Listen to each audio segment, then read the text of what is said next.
Coming up, we're going to be breaking down Star Wars The Clone Wars Season 7, Episode 11, Shattered, and share our 5 takeaways. This one left my heart a little bit shattered. This one was sad.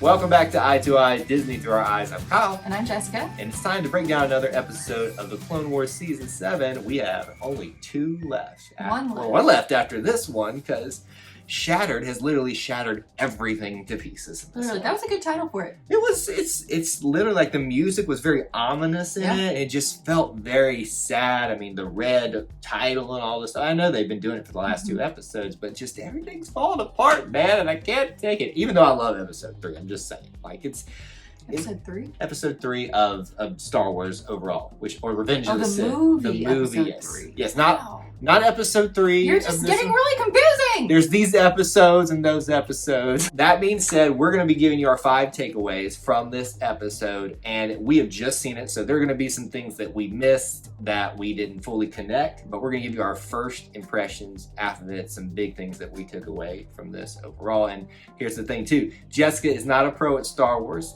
I am somewhat of a pro at Star Wars, but it's somewhat pro. Well, because I don't know everything. You're either a pro or you're not. You're either Kobe Bryant or you're not. The point is, Kobe.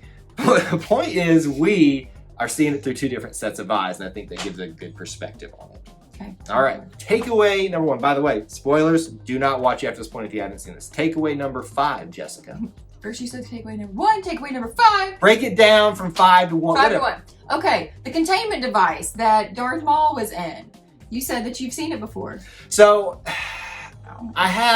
you've seen it before, so if you remember, I guess. The Empire Strikes Back. You know. I know that movie. Okay, we're just making sure I don't do episode 5 and confuse you again. Thank you. Remember, Han Solo is frozen in carbonite, and he is kept in a containment unit. But Darth Maul wasn't frozen. He wasn't, but if you just look, when I saw this containment unit come down at the beginning of the episode, the first thing I said was, oh, carbonite. But it wasn't carbonite, but the unit looks very simple because it has like the buttons on the side, and it kind of seems like it's supposed to help keep the person alive while they're inside. Because imagine, you're in this like little square rectangle thing, like you're just, stuck in there, probably not a lot of oxygen. So I imagine that's what it's for. But here's the cool thing, Jessica, and this is gonna like blow your mind. Not really, but for me, as a Star Wars nerd does. So there was this thing called The Mandalorian and Jedi Wars way back in the day. That's why the Mandalorians are so important in Star Wars lore. Okay. If you heard Bo-Katan, when she was talking about it, she said this is something we used in the past for difficult people. Essentially, I'm paraphrasing. I think she was referring to the Jedi, back when the Jedi and the Mandalorians had a great war back then. And that's why they're at peace or have a treaty or truce now. I mean, do you think it's like strong enough to? I mean, if it's strong enough to hold them all, it should be strong enough for Jedi, right? Agreed. Fully agree. Takeaway for the big one, Order 66. This is the one that we've been waiting for the entirety. Yeah, I've been on the edge of my seat. So as someone who is a novice in the Star Wars world, do you know what Order 66 is and all that? How did you feel like it tied in? Well, it has something to do with killing people, right? Like killing all the Jedis, all the knights. Just a little something.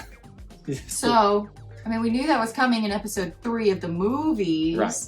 So, guys, I expected it to come in the final episode of the Clone Wars. So you felt like it was a little early? Well, I guess if they're going to flesh out the story, I guess it had to be this episode, but I just wasn't anticipating it right now. I thought Order 66 was next episode. Do you think, or did you recognize a lot of like the lines and stuff that were being said? Really? But you did, and then you clued me in that, oh, I have heard this before. So a couple of things that we heard. Obviously, we saw the conversation between Mace Windu, Yoda, and then this is going to blow your mind even more, Ki-Adi-Mundi, which is the big tall Jedi with the tall head. Yeah, I know who that is. They have, just make Didn't know his name, but you recognized I recognized it. See, you know some things, just a few things. But they basically have verbatim the same conversation they had in Revenge of the Sith, with the context of Ahsoka coming in at the very end of it. So what I love about this is it like adds to the whole Revenge of the Sith story now. Like it's just, we didn't know all this was going on. Yeah. I just love that when they add to the story, it makes it even richer. Now I love Revenge of the Sith even more. And to be fair, I wish, in hindsight, I had watched episode 1, 2, and 3 of the movies before watching the Clone Wars. I think I would have, as a novice, had a better understanding had I watched those to see where this fits in the middle of it. And I think you probably could have skipped episode 1 if you just wanted to watch 2 and 3. But knowing me, I needed to. Well, tell you what, we can start a marathon right now. I'm good. I'm good. I'm going to go to work instead.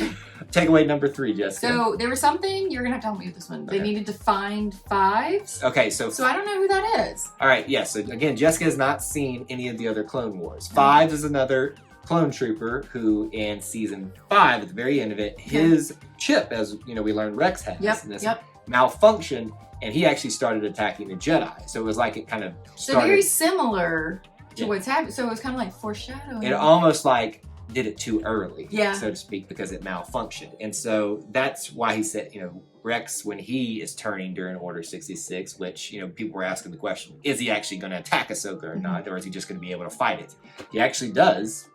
Order 66. He actually starts shooting her, but he's able to mumble out, find 5. So he's obviously somewhat aware of what's been going on this entire time and is able to at least give her a warning. And so that's what Ahsoka does. She goes and finds the file on 5s and is able to figure out what's been going on this entire time so that she can help Rex eventually. Takeaway number 2. This is the big one for me. Ahsoka frees Maul. Not just because Ahsoka and Maul... Or she frees Maul, but we get to see Maul even without a lightsaber in all his glory. That was your favorite part when he's like throwing the doors. Oh my gosh! Taking people out. I was like, oh my gosh, he is the best. Do you remember from Rogue One the scene with Darth Vader? Yes, where he tore people up in that court. I mean, that was with his lightsaber though. It's true. So now the question is, what would happen between Darth Vader and Darth Maul? I mean, at this rate, this begs the question of would Maul be the actual greater villain in terms of violence? So I think Darth Vader is more mind tricky. And I thought you were going to ask, is Darth Vader more powerful or is Maul more powerful? Yeah. So I think Maul is more powerful physically. Fair point. And Vader is more powerful. I feel like this is a good question. What do y'all think? Tell us in the comments below. Look at you. Because I'm going to go that Vader is still the ultimate supreme evil being. I have never been more proud of Jessica than I am right now for having that deep thought about the two of them. Wow, I am impressed. What is happening here? Yeah. The student has become master student. Anyway, Jedi, I'm no longer a Padawan. Now you're still a Padawan. Careful, my young Padawan. Okay. Finally, the last thing that we want to talk about is Ahsoka and Rex being stuck.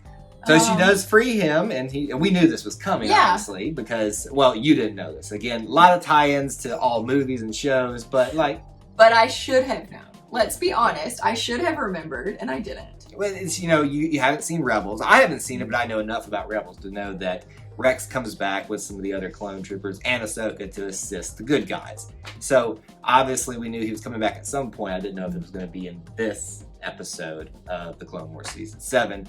And so now they're stuck in a rock and a hard place. What do? You're in this. I mean, we've seen Jedis get out of tougher scrapes than this. So I think they're going to have no problems getting out of it, but how they do it is the big question here. And so that's kind of where we're left off on this, is one more episode. Order 66 has come to fruition and everything is shattered. See what I did there? Tied back together. All right, Jess, what's your big question? So I just want to know, obviously kind of simplistic, but we've got one episode left. We know that Ahsoka is not in episode 3 of the movies, but you said she is back in Rebels. But I just want to know if Ahsoka and Darth Maul are going to make it off the ship together. Yeah, that's I get the feeling that we've seen the last of Darth Maul. I think it's a great question because how do you... That's kind of a bummer though, because I feel like the final episode of all of the Clone Wars needs to be epic. And in order for it to be epic, as you have pointed out many times, you need a big battle scene, and without Darth Maul, it's not going to be as great. So, I guess in reference to your question, I think they were done with Darth Maul because of the way that last little corridor thing. I mean, that was pretty epic exit for him. I wonder if, in reference to the big battle, is going to be Ahsoka and Rex taking down that ship that they're on with the rest of the clone troopers as they leave. That's like their final battle, and they fly off into the sunset. Into the sunset. Well, there's no sunset in space. Can the sun set in space? It can't. Well, yeah, well, No. That's too. It's too deep. It just depends on what side of the sun you're on, right? That's too deep for this early Okay, in the morning. next. My big question for this is, does Rex get some of the clone troopers and free them from the mind control as they leave? If you've seen Rebels, you know that some of the troopers are back with Rex and Ahsoka in that series to assist them there. So I wonder, do they do that outside of this series, or does he actually save some off of the ship? I bet there's going to be an attempt. There was an attempt. Not a good one, but I bet there's going to be an attempt. I just don't know how successful it's going to be, at least in this episode. Okay. A couple of big questions to leave with you. We want to know your big question coming out of episode 11, Shattered, of season 7 of the Clone Wars. Let us know down in the comments section below.